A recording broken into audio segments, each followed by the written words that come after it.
কিশোরগঞ্জ জেলা পুলিশ কর্তৃক আয়োজিত আজকের এই ওপেন হাউস ডেতে উপস্থিত রয়েছেন আমাদের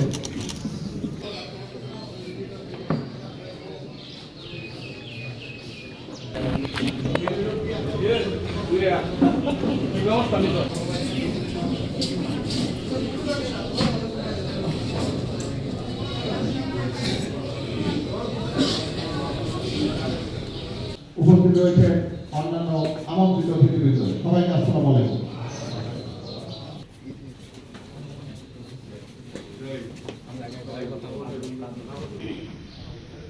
السلام عليكم ورحمة الله وبركاته.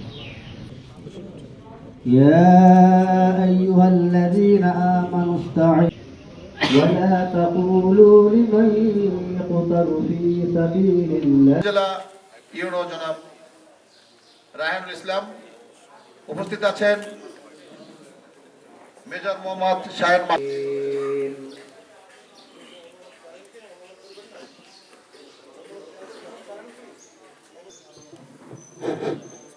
এবারে পবিত্র গীতা পাঠ করবেন মিঠামইন থানার চেষ্টা চলতেছে বা বিভিন্ন গ্রামে গঞ্জে অন্য রাজনৈতিক দল যেগুলো আছে যারা 5 আগস্টে পতন হয়েছে তারা এক ধরনের বিশৃঙ্খলা তৈরি করার জন্য চেষ্টা করতেছে, আমরা খবর পেয়েছি।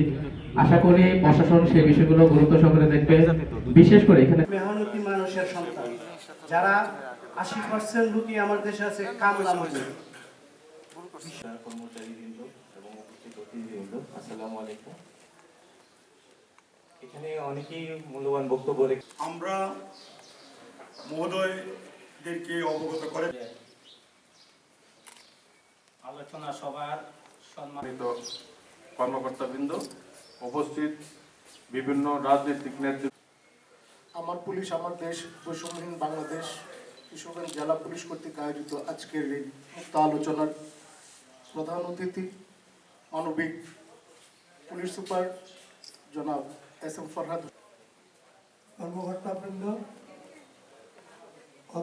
অস্ত্রধারী সদস্য।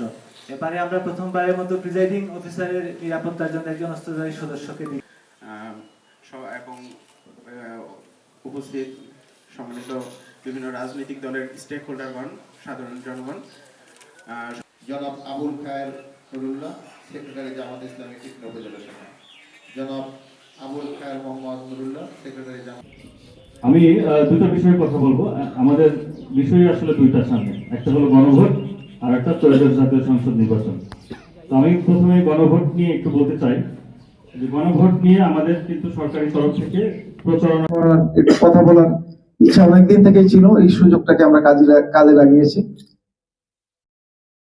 ইটনার ইতিহাস যদি আমরা বলি যে এটা অনেক সম্ভাবনা